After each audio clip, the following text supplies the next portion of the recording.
Okay, so I'm going to check my chart, and I have all my equipment here. So I've got my yonker, I have my my cuff thing, everything I need I have.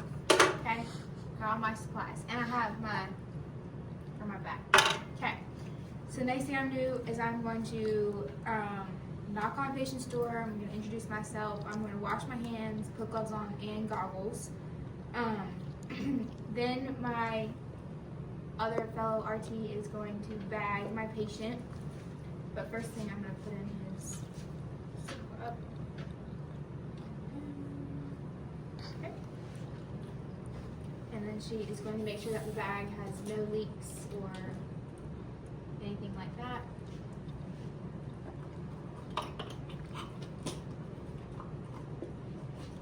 She's going to bag my patient.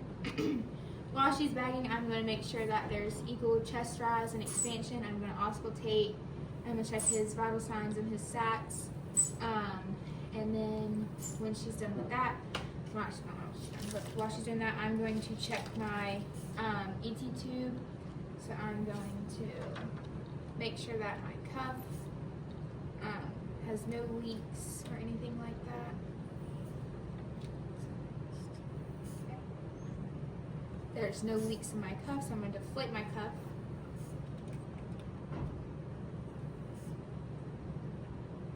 Okay, now that I've done that, I'm going to get my ET tube ready. Okay, and then grab my. Okay, and then she's going to stop bagging. Take this out. Tilt my patient's head back.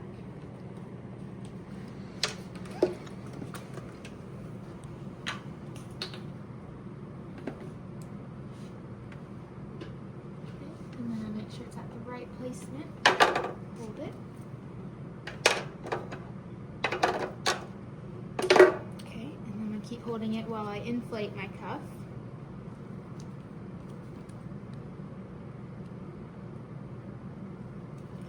After I've done that, I'm going to keep holding it, and I'm going to attach my mask.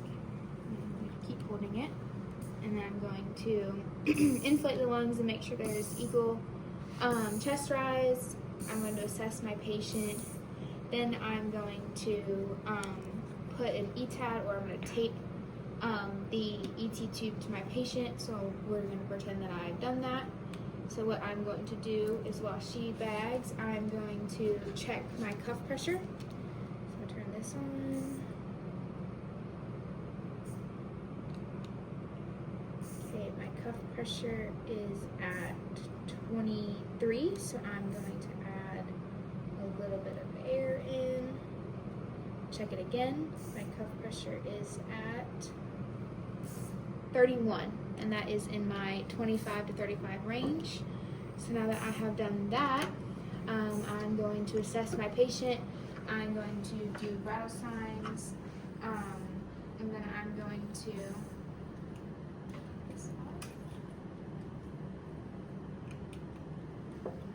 I'm going to make sure it's changing colors, and it's getting equal ventilation. Once that is done, then my patient is good to be switched to a vent. And then I'm going to wash my hands, take my gloves off, and try